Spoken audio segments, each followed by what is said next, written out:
साक्षी ओम ध्यान।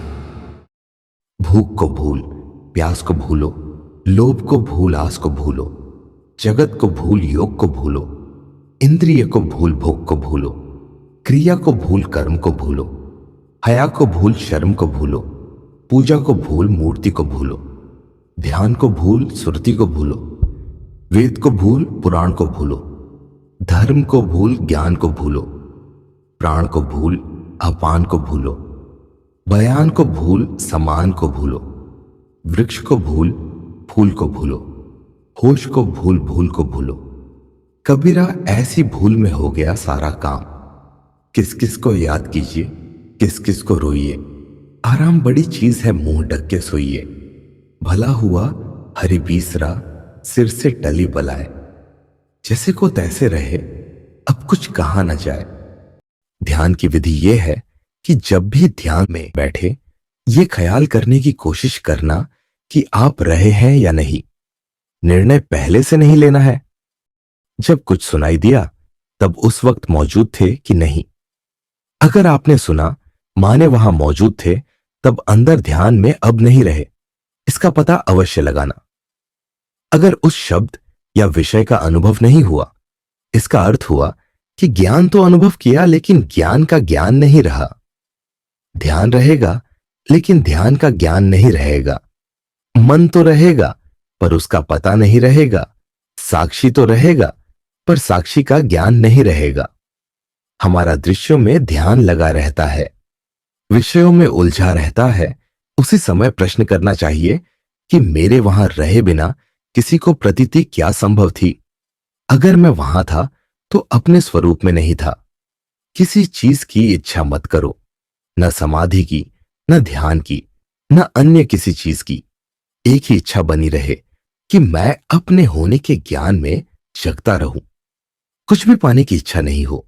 अगर थोड़ी भी इच्छा मन की गहराई में रह गई तो हम भटक गए। बिना इच्छा के जागना है, बिना इच्छा के ही सुनना है, बिना इच्छा के ही भजन करना है, ध्यान करना है। गोस्वामी जी ने कहा, हे मीन जाहिं चाहिए कबहू कछु, तुम सन सहज सनेहू।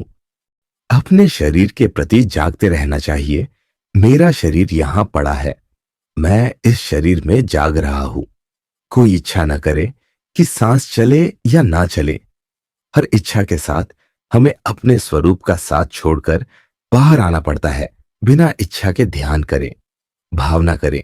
शरीर स्थिर एवं स्वस्थ है, मन प्रसन्न है, सांस लंबी चल रही है, सब कुछ बिल्कुल ठीक है और मैं बिल्कुल जाग रहा हूं। ध्यान में यह ध्यान हमेशा बना रहे कि हम हैं या नहीं। बस इतना ध्यान रहे कि हम हैं।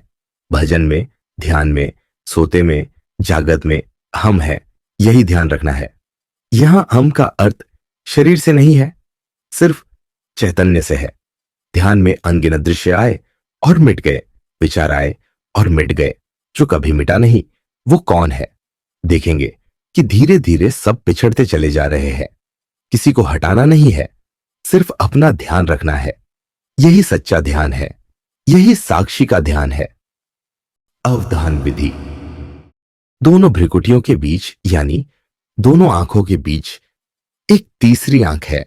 वहां एक ग्रंथि है, वह शरीर का बहुत महत्वपूर्ण भाग है, क्योंकि मन एवं बुद्धि मंडल में स्थित जीवात्मा परमात्मा को जानने के लिए जब ज्ञान का सहारा लेता है, तब यह चक्षु यानी तीसरा नेत्र खुलता है। इसे आज्ञा चक्र भी कहते हैं। यही तीसरी आंख है, यही शिव नेत्र है, यही संगम है। यह आंख साधारणतः बंद है, इसे ज्ञान से खोलना पड़ता है। इन आंखों को बंद करके दृष्टि को वहीं जमाने को ही अवधान क्रिया कहते हैं। मन को एकाग्र करने की यह सरल विधि है। यदि आज्ञा चक्र के ठीक बिंदु पर जहां टीका लगाया जाता है, दोनों आंखों की दृष्टि को वहां टिका दिया जाए और दृष्टि स्थिर हो जाए, वहां से हिले डुले नहीं, तो दोनों आंखें इस तीसरी आंख से सम्मोहित हो जाएंगी। तीसरी आंख अवधान को पकड़ लेती है। यह पूरी क्रिया एक चुंबकीय शक्ति की तरह काम करती है। तंत्र के पुराने ग्रंथों में कहा गया है कि यह अवधान तीसरी आंख का भोजन है। अवधान का बार बार प्रयास करने से यह जीवित हो उठती है। इसमें सिर्फ सही बिंदु को जानना पड़ता है। आंखें बंद करके दोनों आंखों के बीचों बीच में लाना है और उस बिंदु को तलाशना है। जब भी ठीक बिंदु पर पहुंचेंगे, अचानक आंख स्थिर हो जाएगी। वहां से उन्हें हिलाना कठिन हो जाएगा। तब जानना चाहिए कि सही बिंदु मिल गया। अगर यह अवधान प्राप्त हो जाए तो पहली बात अनुभव में आएगी कि हमारे सारे विचार हमारे सामने से चल रहे हैं। तब हम लोग साक्षी बन जाएंगे। सिनेमा के पर्दे पर जैसे दृश्य दिखते हैं, वैसे विचार सजीव रूप में आंखों के सामने से गुजरते नजर आएंगे। बस यही विचारों के साक्षी बन जाना चाहिए। आमतौर पर हम साक्षी हो नहीं पाते। हम उन विचारों से तादाद में स्थापित कर लेते हैं। यदि क्रोध है तो क्रोध हो जाते हैं। काम के विचार है तो हम काम बन जाते हैं। विचारों के अनुसार खुद को बना लेते हैं। हर विचार हमारे साथ एकात्म हो जाता है और हम साक्षी बन नहीं पाते। अवधान भ्रिकुटियों के बीच शिवनेत्र के केंद्र पर स्थिर हो जाएगी। तब हम साक्षी बन जाते हैं। और दूसरी महत्वपूर्ण चीज अनुभव में आने लगती है कि जगत का हर व्यवहार, हर घटना के हम साक्षी बन जाते हैं। जब तक साक्षी रहते हैं, कोई घटना हमसे छिपकर नहीं जा सकती। जब हम साक्षी केंद्र पर नहीं होते, तब तक हमें पता ही नहीं चलता कि कब क्रोध, काम, लोभ आदि हम में प्रवेश कर जाते हैं और हम उनके शिकार बन जाते हैं। स्वप्न एवं नींद में साक्षी भाव। जब हम नींद में जा रहे हो, उस वक्त की भी एक साधना है। वास्तव में जो श्वास हम पूरक के रूप में लेते हैं, वह प्राण नहीं है। श्वास तो सिर्फ वायु है। उसके साथ साथ हम प्राण शक्ति को भी अंदर ले जाते हैं। प्राण शक्ति ही एकमात्र ऊर्जा है जो रेचक के साथ भी बाहर नहीं निकलती है। निद्रा तब तक नहीं आती जब तक यह प्राण शक्ति पूरी तरह बाहर न निकल जाए। जो ही स्थूल शरीर अपनी ऊर्जा को बाहर निकाल फेंकता है, वह नींद में चला जाता है। उस वक्त प्राण शक्ति सूक्ष्म होकर सूक्ष्म शरीर में प्रवाहित होने लगती है और तब सूक्ष्म शरीर सपने देखने लगता है। जब तक वह प्राण शक्ति स्थूल शरीर में रहती है, जीव स्थूल जगत को सत्य मानता रहता है। जो ही यह सूक्ष्म शरीर में प्रवाहित होने लगती है, व्यक्ति सपने के जगत को सत्य मानने लगता है। इस प्राण शक्ति के प्रभाव में जो भी स्थूल जगत में व्यवहार हो रहा था, वह सबका सब सपने में होने लगता है। जब सूक्ष्म शरीर भी सात्विकता के कारण इस ऊर्जा के सूक्ष्म रूप को ग्रहण करना छोड़ देगा, तब सपने नहीं आएंगे। यही सुषुप्ति अवस्था है। अब ठीक सोने के पहले इस क्रिया का अभ्यास करना है।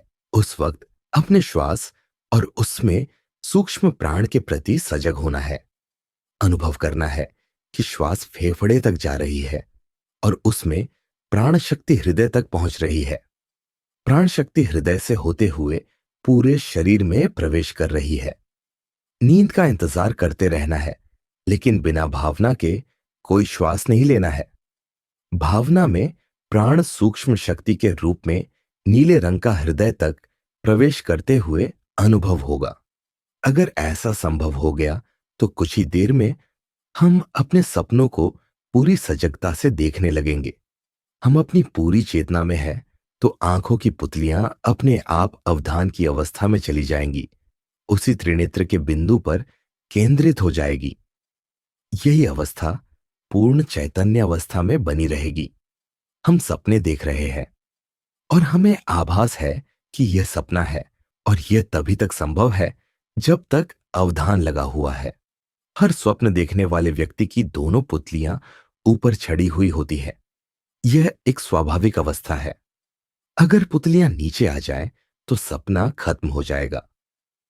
मृत्यु में भी अवधान। अगर अवधान पर अधिकार हो जाए तो हम सपनों को आदेश दे सकते हैं कि आज अमुक स्वप्न देखना चाहता हूं। इस विधि से हम सपनों के मालिक बन जाते हैं। मृत्यु भी एक निद्रा है। अगर हम सपनों पर नियंत्रण कर सकते हैं तो उसी साक्षी भाव में रहकर अगले शरीर और जन्म पर भी नियंत्रण कर सकते हैं, अपने अगले जीवन को भी नियंत्रित कर सकते हैं। मन के निग्रह से ध्यान। ध्यान हमेशा अद्वैत में ही होता है।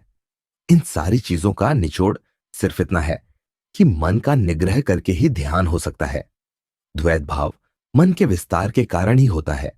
मन का अभाव ही अद्वैत है।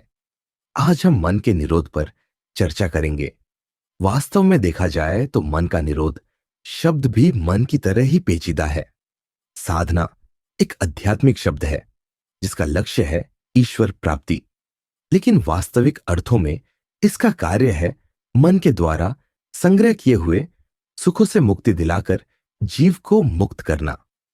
मन सारा जीवन सुख बटोरने में लगा रहता है, लेकिन अनेक प्रयास करने पर भी स्थायी सुख किसी को प्राप्त नहीं हो सका। जो ही हम सुख का स्पर्श करते हैं, त्यों ही वह अभाव में परिवर्तित हो जाता है। तब सुख पाने की प्यास कई गुना अधिक बढ़ जाती है। इस तरह स्थायी सुख न आज तक किसी को प्राप्त हो पाया है, ना ही होगा। इसीलिए मन हमेशा चंचल रहता है। उसे शांति तभी मिलती है जब आशा एवं तृष्णा का आस छोड़कर आत्मानंद में डूब जाता है। आशा एवं तृष्णा ये मन की तरंगे हैं। चंचल मन आशा एवं तृष्णामय होता है तथा प्रशांत मन इनसे रहित होता है। मन को इनसे रहित करने का नाम ही साधना है, और बिना प्रशांत हुए ध्यान नहीं हो सकता। मन की चंचलता को खत्म करना उतना आसान नहीं जितना हम समझते हैं। इसीलिए योगियों ने मन की दिशा को दूसरी ओर मोड़ देने की सलाह दी है। जैसे कि साइकिल पर सवार व्यक्ति साइकिल को एक ही जगह पर रोक के नहीं रह सकता है। इससे उसके किसी एक तरफ गिरने का खतरा रहता है। उसके लिए साइकिल को हमेशा गतिशील रखना पड़ता है। इसी तरह हम मन को भी एक ओर से मोड़कर दूसरी ओर ले जा सकते हैं। मन बिना काम किए रह नहीं सकता, उसे कुछ काम देते रहना पड़ेगा। गीता में भगवान ने मन को वश में करने के दो उपाय बताए हैं, अभ्यास और वैराग्य। मन को शून्यता में विलीन करना भी आसान नहीं है। मन अविद्या से जन्म लेता है। द्वैत बुद्धि ही अविद्या है। द्वैत बुद्धि का निवारण ज्ञान से होता है, और निवारण होते ही मन अपने आप विलीन हो जाएगा। वास्तव में मन की इस भागदौड़ का कारण उसकी आत्मानंद की भूख ही है। जब उसे उस परमात्मा में रस मिलना शुरू हो जाएगा, वह अपने आप शांत होकर उसी की सत्ता में विलीन हो जाएगा। ध्यान का आनंद। जिन्होंने ध्यान में डूबने की कला नहीं सीखी है, उसे यह समझाना बड़ा कठिन है कि ध्यान का आनंद क्या चीज है। कल्पना में भी सुख का अनुभव मिलता है, लेकिन कल्पना और ध्यान में जमीन आसमान का फर्क होता है। हमारे शरीर में स्थित वीर्य रस जब ऊपर से नीचे की यात्रा गंदी कल्पनाओं के माध्यम से करता है, तब सुख का अनुभव होता है। यही वीर्य रस नीचे से ऊपर की जब यात्रा करता है, जब हम ध्यान में डूबे होते हैं, उस वक्त यही वीर्य हमें आनंद की अनुभूति कराता है। एक कथा के माध्यम से अनुमान लगाए कि ध्यान का आनंद कैसा होता होगा। समुद्र में एक जहाज उलट गया। सभी यात्री मारे गए, सिर्फ एक बच गया और तैरकर बगल के टापू पर जा पहुंचा। निर्जन टापू था। कई सप्ताह तक इंतजार करता रहा कि कोई जहाज आकर उसे ले जाए। कोई नहीं आया। सुनसान टापू पर कई महीने बीत गए। फिर धीरे धीरे वो प्रतीक्षा करना भी भूल गया। 5 वर्षों के बाद कोई जहाज वहां से गुजरा। उस निर्जन टापू पर एक आदमी को देखकर उसे निकालने के लिए आदमी उतरे। जब उन लोगों ने उसे वापस चलने को कहा, तो उसने उत्तर दिया, इन 5 वर्षों में मैंने जिस शांति एवं मौन व्रत के आनंद का अनुभव किया है, वह मेरे पूरे 50 वर्षों में भी मैंने अनुभव नहीं किया। अगर उस दिन मेरा जहाज नहीं डूबा होता और मैं इस निर्जन टापू पर नहीं आया होता, तो शायद मुझे कभी पता नहीं चलता कि ध्यान का आनंद क्या होता है। ध्यान अपने ही भीतर के उस निर्जन द्वीप की खोज का मार्ग है। दुनिया के सारे धर्मों में किसी न किसी सिद्धांत पर मतभेद है, पर ध्यान को लेकर सारे धर्मों की परिभाषा एक ही है कि जीवन के आनंद का मार्ग ध्यान से होकर जाता है। परमात्मा तक पहुंचने का सिर्फ एक ही मार्ग है, और वह ध्यान की गहराइयों से होकर ही जाता है। संसार हो या परमार्थ, हर अवस्था में ध्यान की आवश्यकता है। ध्यान के अतिरिक्त और कोई मार्ग नहीं। प्रार्थना भी ध्यान है, पूजा भी ध्यान है, उपासना और योग भी ध्यान है, सांख्य और ज्ञान भी ध्यान है, भक्ति और कर्म भी ध्यान है। ध्यान का अर्थ है चित्त की निर्विचार एवं शून्य अवस्था की प्राप्ति। इसे किस विधि से पाया जाए, यह महत्वपूर्ण नहीं। महत्वपूर्ण है चित्त की एकाग्रता। आप किस दवा से ठीक हुए, यह महत्वपूर्ण नहीं। बस आप स्वस्थ हो गए, यही महत्वपूर्ण है। ध्यान समर्पण को कहते हैं, आपका स्वस्थ होना ही महत्वपूर्ण है। ध्यान समर्पण को अपने आप को मिटा देने का नाम ही ध्यान है। किसी तालाब के किनारे एक बगुला एक मछली को पकड़ने के लिए बड़ी सावधानी से धीरे धीरे आगे बढ़ रहा था। उसके पीछे एक बहेलिया उस बगुले पर निशाना लगा रहा था, पर बगुले को उसका तनिक भी ध्यान नहीं था। बगल की एक कुटिया से एक बाबा ने भगवान से प्रार्थना की, प्रभु, मेरा ध्यान उस बगुले जैसा कर दो। मैं भी जब ध्यान में बैठूं तो इसी तरह पीछे मुड़कर न देखूं। ध्यान में गहराई आने पर इंद्रियों के सभी द्वार बंद हो जाते हैं। मन की बहिर्मुखी वृत्ति एकदम रुक जाती है। इंद्रियों के पांचों विषय, शब्द, स्पर्श, रूप, रस, गंध, सब बाहर ही रुक जाते हैं। ध्यान की उपयोगिता के बारे में जब हम सुनते हैं, मन तो ललचाता है, लेकिन हम आत्मा से ज्यादा मन के सुखों को महत्व दे देते हैं। मन की परिभाषा ही चंचलता एवं अशांति को लेकर है। आपको पता होना चाहिए कि मन अपनी अशांति को भुलाने के लिए खुद भी तैयार रहता है, लेकिन रास्ते गलत चुन लेता है। कभी नशे की आदतों में डूब जाता है, कभी राजसी एवं तामसी रास्ते अख्तियार कर लेता है। फिर भी ध्यान की बात नहीं सोचता, क्योंकि उस रास्ते पर उसकी मृत्यु निश्चित है। वह हमें नशे में डुबोकर हमारी पहचान से विस्मृत कराना चाहता है। लेकिन भूलने से क्या होगा? जो हम हैं उसकी स्मृति तो लौटेगी ही। बेहोशी कितनी देर रखिएगा? ध्यान का अर्थ है जागना, देखना, साक्षीत्व। यह कोई क्रिया नहीं। ध्यान समस्त क्रियाओं का विश्राम है। इसीलिए ध्यान मन के पार है, अपने आप को जानने का द्वार है। मन के पास हमें देने के लिए सुख हो सकता है, लेकिन सुख में आनंद नहीं होता। सुख उसी को कहते हैं जो दुख में बदल जाए। आनंद कभी बदलता नहीं। आनंद कभी भी बदल नहीं सकता। इसे सिर्फ ध्यान में ही पाया जा सकता है। आनंद अपने स्वरूप में ही है। वहां तक पहुंचने का मार्ग एकमात्र ध्यान है। उस ध्यान तक पहुंचने का मार्ग आपको चुनना है। मंत्र जप, प्रार्थना, ज्ञान या कर्मयोग।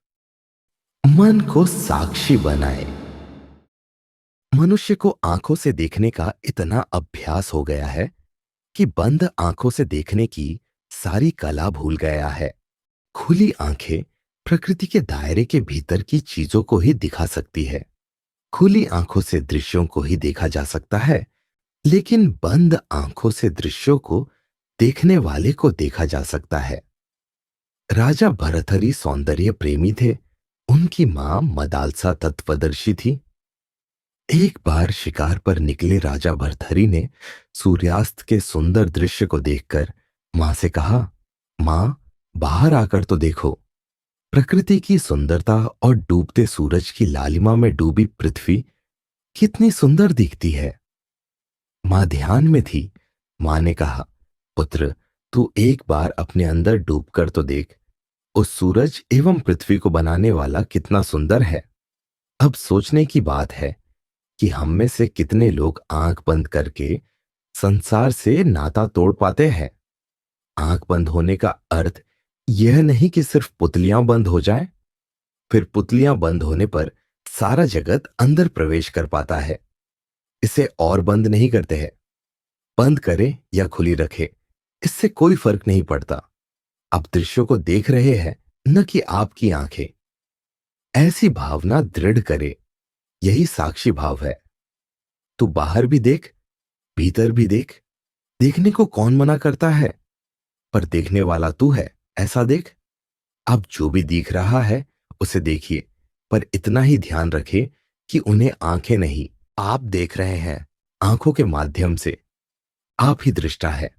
आपका अभ्यास जब जागृत में पूर्ण हो जाएगा, तब आपको स्वप्न में भी ऐसा दिखेगा कि आप जगकर सपना देख रहे हैं। इसी का नाम जागरण है। जब तक सिर्फ आंखों का प्रयोग करते रहेंगे, साक्षी के दर्शन नहीं हो सकते। जिस दिन आप अपने होने का एहसास दिन रात करने लगेंगे, उसी दिन आपकी सोई चेतना जग जाएगी। सिर्फ इतना याद रखें, हर दृश्य को प्रत्यक्ष आप देख रहे हैं। आंख खुली हो तब भी और बंद हो तब भी आपके सिवाय दूसरा कोई नहीं है साक्षी। बस इतना अभ्यास कर ले, आपका ध्यान सहज सिद्ध हो जाएगा। जिसने अपने आप को जान लिया, उसने अपने आप को देख लिया, परमात्मा को देख लिया। ध्यान का स्वरूप। हम एक बंधन से छूटते ही दूसरे को जकड़ लेते हैं। अब तक हमने संसार को पकड़ा था, परिणाम में दुख ही दुख मिला। अब संसार का प्रत्याहार कर दिया और ईश्वर को पकड़ लिया। अब पूर्ण शांति है। शांति का अनुभव ईश्वर को पकड़ने से नहीं मिला, बल्कि संसार को छोड़ने से मिला है। एक व्यक्ति ने एक ऐसा जूता बनवाया जिसमें 5 कीलें अंदर की तरफ निकली हुई थी। वह उसे पहनकर सारा दिन घूमता। कीलें पैर के तलवे में चुभती। सारा दिन खून से लथपथ होकर शाम को घर लौटता और जूते खोलते ही पूर्ण शांति में सो जाता। एक आदमी उसकी इस हरकत को रोज देखता। एक दिन उसने पूछ ही लिया, अरे भाई, आपको पता है कि जूते में कील निकली है। आपको सारा दिन वह चुभती है, फिर इस जूते को फेंक क्यों नहीं देते? उसने उत्तर दिया, काश उस आनंद का मैं तुमसे वर्णन कर सकता, जिसे मैं शाम को घर आकर जूते खोलते वक्त अनुभव करता हूं। ऐसा लगता है कि मैं दुनिया का सबसे सुखी व्यक्ति हूं। उस व्यक्ति को सुख की धारणा दुख के प्रत्याहार करते ही प्राप्त हो जाती थी। ईश्वर भी तब तक हमारे धारणा में नहीं आ सकता जब तक सांसारिक विषय भोगों का प्रत्याहार नहीं हो जाता। यह तो बात हुई प्रत्याहार और धारणा की। आइए हम ध्यान के बारे में कुछ जानें। ध्यान क्या है और कैसे हम ध्यान की गहराइयों में उतर पाएंगे। ध्यान का अभ्यास। ध्यान हमारी जिंदगी की उस तलाश का नाम है जिसके माध्यम से हम अपने आप को तलाशते हैं, अपने खोए हुए अस्तित्व को पुनः प्राप्त करते हैं। जब अपने वैराग्य के माध्यम से संसार का प्रत्याहार कर दिया, तब तत्काल आपका चित्त भगवान के किसी रूप की धारणा में अटक जाता है। यह ध्यान का अभ्यास है। भगवत गीता में कहा कि अभ्यास और वैराग्य के बिना योग संभव नहीं। प्रत्याहार के लिए वैराग्य की आवश्यकता है तथा धारणा के लिए अभ्यास की। कुछ समय, कुछ महीने तक भगवान के सगुण साकार रूप की धारणा या ओंकार की धारणा का अभ्यास करना चाहिए। पर यह भी ध्यान नहीं है, क्योंकि जब तक चित्त पर कोई भी दृश्य रहेगा, तब तक ध्यान संभव नहीं। ध्यान की शुरुआत एवं अंत दोनों ही अपने अस्तित्व की तलाश के लिए ही होती है। जब तक कोई भी दृश्य मौजूद है, वह धारणा का विषय तो बन सकता है, ध्यान का नहीं। हर साधक को एक ही समस्या है कि ध्यान नहीं होता, मन हमेशा विषयों में भाग जाता है। इसका एक ही समाधान है, ध्यान के अभ्यास के पहले प्रत्याहार एवं धारणा का अभ्यास करना चाहिए। मन विषयों में भागने का आदी बन चुका है। वह किसी रूप और रस को बड़ी आसानी से पकड़ लेता है। उसे निर्गुण के ध्यान में लगाने के पहले सगुण साकार की धारणा में टिकाने का अभ्यास करवाए। ध्यान में जाने की जल्दबाजी न करे, इससे कोई लाभ नहीं होगा। कितने ही साधक ध्यान की कल्पनाओं की उड़ान के लिए प्रयोग करते हैं। स्वरूप को देखना ही ध्यान है। ध्यान वह झरोखा है जिसके अंदर हमारा परमात्मा स्वरूप विराजमान है। ध्यान से ज्यादा मूल्यवान और कोई चीज नहीं, फिर भी यह बिना किसी मूल्य के ही हमें मिल जाता है। ध्यान पर प्रत्येक व्यक्ति का अधिकार है। यही हमारा स्वभाव है। परमात्मा ने हमें ध्यान के साथ पैदा किया है, क्योंकि एक ना एक दिन तो हमें अपने आप को जानना ही होगा। बीज को स्वयं की शक्ति के बारे में कुछ भी पता नहीं होता। मनुष्य को भी पता नहीं होता कि वह आखिर कौन है, उसकी सीमा क्या है। बीज शायद स्वयं के भीतर झांक नहीं सकता, लेकिन मनुष्य तो झांक सकता है। यह झांकना ही ध्यान है। अपने आप को, सत्य स्वरूप को जानना ही ध्यान है। ध्यान में उतरना सीखे, गहरे और गहरे। ध्यान की खोज ही जीवन की खोज है। ध्यान में सबसे बड़ा बाधक है मन, क्योंकि वह जड़ है। ध्यान चैतन्य है। ध्यान की अनुपस्थिति में ही मन अपना विस्तार करता है। हमेशा याद रखें, मन का अभाव ही ध्यान है। जब तक मन की सत्ता बनी हुई है, ध्यान नहीं हो सकता। इसीलिए कहता हूं कि मन की भागदौड़ को पहले प्राणायाम एवं वैराग्य से रोकें और तब ध्यान का अभ्यास करें। जैसे बाहर धूप खिली हो, फूलों की खुशबू से बाहर का वातावरण महक रहा है, लेकिन हम खिड़की ही न खोलें तो समझना चाहिए कि हमने सौभाग्य के दरवाजे बंद रखे हैं। ध्यान ऐसा ही दरवाजा है, उसे खोलना है, जीवन आनंद की खुशबू से भर जाएगा। ध्यान के पूर्व संकल्प। आज आपको ध्यान करने के कुछ विशेष नुस्खे बता रहा हूं, आजमा कर देखें। यह मेरा व्यक्तिगत प्रयोग था, जिसमें गुरुजनों की अनुमति प्राप्त थी। ध्यान के 3 नुस्खे बताता हूं। इसे पालन करने वाला ही ध्यान का अधिकारी है।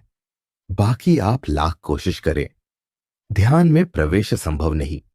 ध्यान एक रणभूमि की तरह होता है। अपने मन को मजबूत बनाए तथा जीवन से डर, भय को हमेशा के लिए निकालकर बाहर करें। पूरे संकल्प के साथ 3 बात दोहराए। 1, इस सुंदर ब्रह्मांड की मैं एक सुंदर रचना हूं। उस परमात्मा के साथ एकाकार होना मेरा अधिकार है। इस झूठे जगत ने मेरे सत्स्वरूप को छिपा दिया है, इसे मैं जानकर ही रहूंगा। 2, यह सारा जगत मेरी ही मानस रचना है। जब तक शरीर में हूं, मुझे शांति एवं प्यार चाहिए। इसी के माध्यम से मैं चैतन्य सारे जीवों को प्यार कर सकूं। 3, यह शरीर मेरी ही प्रारब्ध रचना है। ध्यान में यह मेरा सहायक बने। ऐसी परमात्मा की कृपा मुझ पर बनी रहे। इस शरीर को भोग प्रधान नहीं बनने दूंगा। यह मेरा संकल्प है। इन 3 बातों को पूरी निष्ठा से दोहराएं और ध्यान की शुरुआत करें। ध्यान में जब भी बैठे तब कुछ मत करें।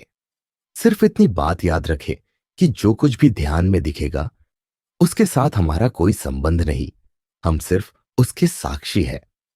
जो कुछ भी ध्यान में दिखेगा, वह हमारे स्वभाव एवं हमारी वासना के कारण ही दिखेगा। वास्तव में उससे हमारा कोई संबंध नहीं।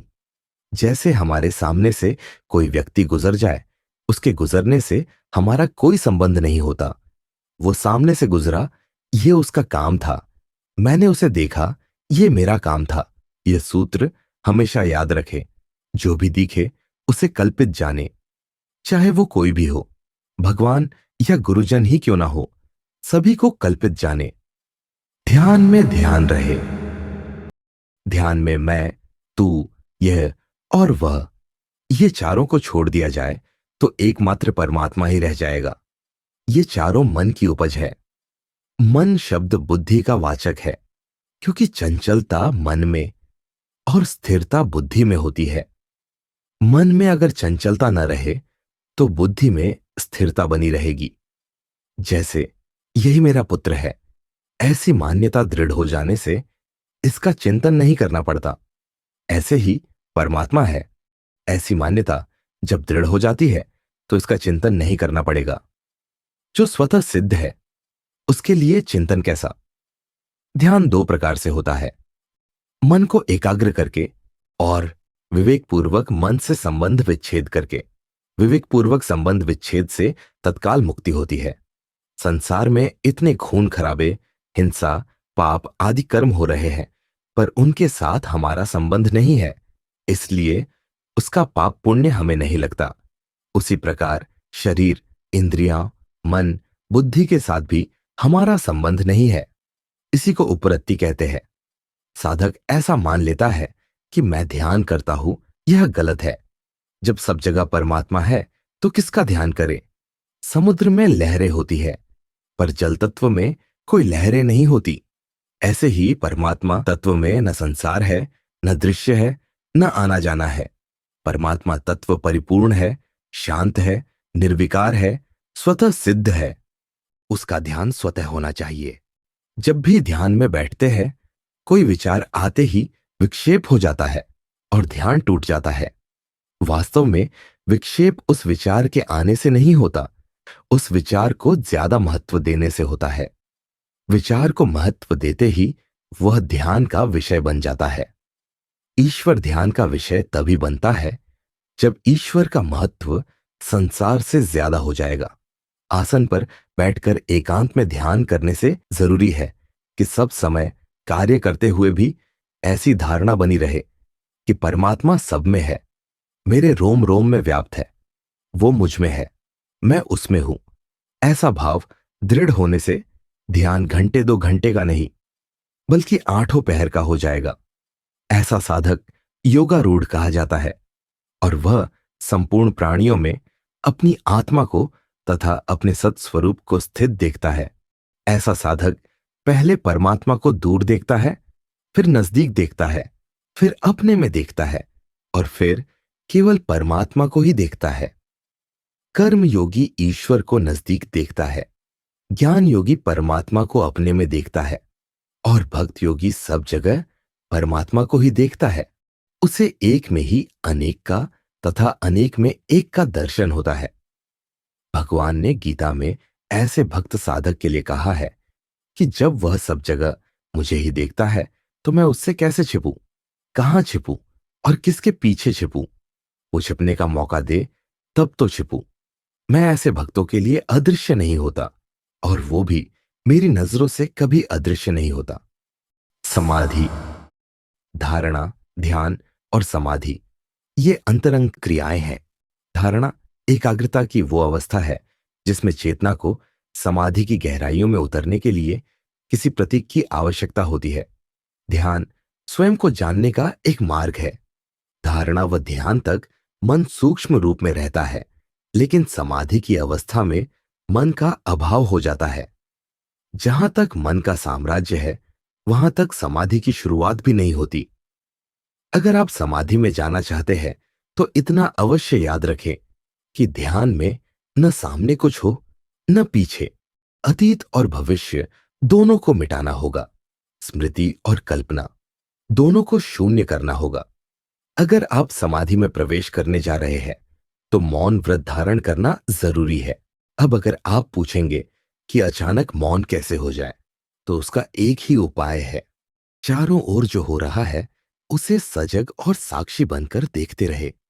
कोई प्रतिक्रिया नहीं होनी चाहिए, इससे मौन सहज ही उपलब्ध हो जाएगा। जब भी कोई विचार मन में उठे, सजग होकर उसे उठता हुआ देखते रहे। कोई प्रतिक्रिया नहीं, वो विचार अपने आप जैसे उठा था वैसे ही विलीन हो जाएगा। निर्विचार अवस्था में जब विचार विलीन हो जाएंगे, तब विचार शक्ति का उदय होता है। इस विचार शक्ति को ही प्रज्ञा कहा गया है। कौन सा विचार शुभ है, कौन अशुभ, इसके चुनाव में न पड़े। न कोई विचार अच्छा होता है न बुरा। विचार सिर्फ विचार है और दोनों ही ध्यान में बाधक है। सारे विचारों से छुटकारा मिलते ही आपकी प्रज्ञा जाग जाएगी। तब ध्यान उस अंतिम अवस्था में पहुंच जाएगा जिसका नाम है समाधि। ध्यान कोई दृश्य नहीं। याद रखे कि समाधि किसी क्रिया का परिणाम नहीं, बल्कि निष्क्रियता का परिणाम है। ध्यान से समाधि में प्रवेश करने वाले साधक को 3 बातों का ध्यान रखना होगा। 1, ध्यान में न कुछ अच्छा है न बुरा, सब भाव है, उनका मूल्यांकन न करे। हमेशा तटस्थ भाव से उनके साक्षी बने रहे। उन्हें पकड़े नहीं और छोड़ने के लिए संघर्ष भी न करे, बस देखते रहे।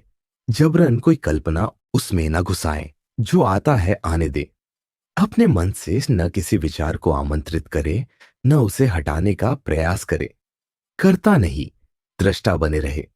उनमें अपनापन का भाव न लाए। 2, आप ध्यान करने बैठते हैं और आपका ब्लड प्रेशर घटा या बढ़ा है, तब भी ध्यान में अनेक विघ्न आएंगे। प्रेशर कम होने से नींद आएगी और ज्यादा होने से तनावपूर्ण विचार आएंगे।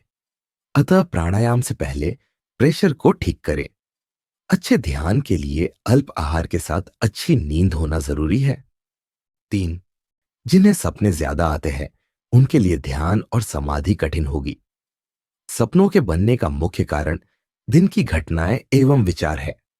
सपनों पर वही नियंत्रण कर पाएगा जो जागृत के विचारों पर नियंत्रण करे। इन तीनों बातों पर गहराई से विचार कर ध्यान की तैयारी में लग जाइए। जिस दिन गुरुजनों ने समाधि का रस चखा दिया, उस दिन के बाद से आपकी दुनिया बदल जाएगी। उस दिन गुरुजनों से पूछेंगे, गुरुदेव, अब इस दुनिया का मैं क्या करूं? संसार की विस्मृति ही ध्यान। एक आदमी ने जीवन के 20 वर्ष पागलपन में बिताए। शांत पागल था। दिन रात सपनों में डूबा रहता, उसी में हंसता, रोता रहता। एक डॉक्टर ने उसे ठीक करने का बीड़ा उठाया और 2 वर्षों की कड़ी मेहनत के बाद उसे ठीक कर दिया। 1 वर्ष बाद वह अचानक डॉक्टर के पास जाकर रोने लगा। डॉक्टर ने उसे पहचान कर पूछा, तुम वही हो ना जो 25 वर्षों तक पागल रहकर अब ठीक हुए हो? बोलो क्या चाहिए? उस व्यक्ति ने कहा, मैंने क्या बिगाड़ा था आपका? किस जन्म की दुश्मनी का बदला लिया मुझसे? मुझे क्यों उस आनंद से वंचित कर दिया? अब तुम ही बताओ, तुम्हारे इस संसार को लेकर मैं क्या करूं? यहां हर व्यक्ति पागल है। मेरी आनंद की समाधि को तोड़कर क्या मिला तुमको? उस पागल की तरह हम में से प्रत्येक व्यक्ति उसी समाधि के आनंद के लिए तरसता रहता है, क्योंकि किसी न किसी जन्म में हम सभी ने इस आनंद का स्वाद चखा है। हर व्यक्ति बेचैन है। कोई उसे विषय सुख में तलाश रहा है, कोई धन में, कोई शराब के नशे में। हर जन्म में हमसे एक ही भूल हो जाती है। हम समाधि को छोड़ मन का दामन थाम लेते हैं और उसी की गति के साथ भागते रहते हैं। मन इंद्रिय सुख तो दे सकता है, पर आनंद रस नहीं दे सकता, क्योंकि इसमें मन को मरना होता है। जब तक मन की सत्ता बनी रहेगी, न जीते जी सुख मिलेगा, न मरने पर। अतः साधना का मूल उद्देश्य मन को सुलाना ही है। एकाग्रता से ध्यान। समाधि 3 तरह की होती है, जागृत, स्वप्न तथा सुषुप्ति। जागृत समाधि को सहज समाधि कहते हैं। स्वप्न समाधि को सवितर्क या सबीज समाधि तथा सुषुप्ति समाधि को निर्बीज या स्वरूप विलय की अवस्था कहा गया है। जागृत समाधि का अभ्यास साधक को पूरे दिन करना चाहिए। जड़ और चेतन 2 तत्व है। हम चेतन हैं, लेकिन हमारे बाहर भीतर सिर्फ जड़ वस्तुएं ही हैं, जैसे शरीर, इंद्रियां, मन आदि। नियम है कि कभी भी इन जड़ वस्तुओं को प्रत्यक्ष मत देखें, नहीं तो फंसते चले जाएंगे। अपने उस स्वरूप को देखते रहिए जो इन जड़ वस्तुओं को देख रहा है। अर्थात आप सदैव साक्षी भाव में रहकर संसार को देखें। बिना साक्षी के देखने से जागृत समाधि नहीं टिक पाएगी। अगर आपका यह अभ्यास पक्का हो गया, तो दिन का कोई भी विचार न ध्यान में आएगा, न स्वप्न में। तब ध्यान भी निर्विचार हो जाएगा और निद्रा की इस समाधि को ध्यान निर्विघ्न होकर लगेगा। तब एकाग्रता बढ़ती जाएगी और आप स्वरूप समाधि अर्थात निर्विघ्न समाधि में वैसे ही प्रवेश कर जाएंगे, जैसे बिना स्वप्न के आप सुषुप्ति में प्रवेश कर जाते हैं। इसमें आनंद की भरमार होती है, इसलिए इसे आनंदानुगत समाधि भी कहते हैं। ध्यान की एकाग्रता के लिए भगवान ने गीता में अभ्यास और वैराग्य पर बल दिया है, लेकिन पतंजलि ने लिखा है कि अभ्यास और वैराग्य का जब गृहस्थ जीवन में सफलतापूर्वक निर्वाह न हो, तो तीसरा विकल्प पकड़कर चले, और वह है ईश्वर प्राणी ग्रहानाद्वा, अर्थात ईश्वर में अटूट प्रेम पैदा करे, उसे ही ध्यान का विषय बना ले। ईश्वर में अटूट प्रेम के लिए निस्वार्थता होना आवश्यक है। भक्त और भगवान की एक रोचक वार्तालाप सुनिए। एक भक्त ने भगवान से पूछा, प्रभु, इस पृथ्वी पर आपका कौन ऐसा भक्त है जिसके पास जाने के लिए आपके मन में हमेशा बेचैनी रहती है? भगवान ने कहा, मुझे क्या फर्क पड़ता है किसी के यहां जाने का, मैं कहीं जाता ही नहीं। भक्त ने पूछा, फिर क्यों गीता आदि ग्रंथों में लिखा कि मैं अपने भक्तों का पूरा ख्याल रखता हूं, उनके लिए सदैव बेचैन रहता हूं? भगवान ने कहा, अरे, वो तो ऐसे ही लिख दिया ताकि लोग मेरी तरफ मुड़े। भक्त ने कहा, हम लोग आपकी ओर तो इसीलिए मुड़ते हैं ताकि आप हमारी इच्छाएं पूरी करें, जो चाहे सो मिल जाए। भगवान ने कहा, मैं किसी का काम क्यों करूं? भक्त ने कहा, फिर हम क्यों आपकी ओर मुड़े? भगवान मुस्कुराए, उसके सिर पर हाथ फेरा और बोले, अरे पगले, मुड़ना ही तो एकमात्र पुरुषार्थ है तुम्हारा। तुम्हारा सच्चे दिल से मुड़ते ही तुम्हारी सारी इच्छाएं स्वयं पूर्ण हो जाती है। मैं कौन होता हूं पूर्ण करने वाला? मैं तो अकर्ता हूं। जय आनंदम।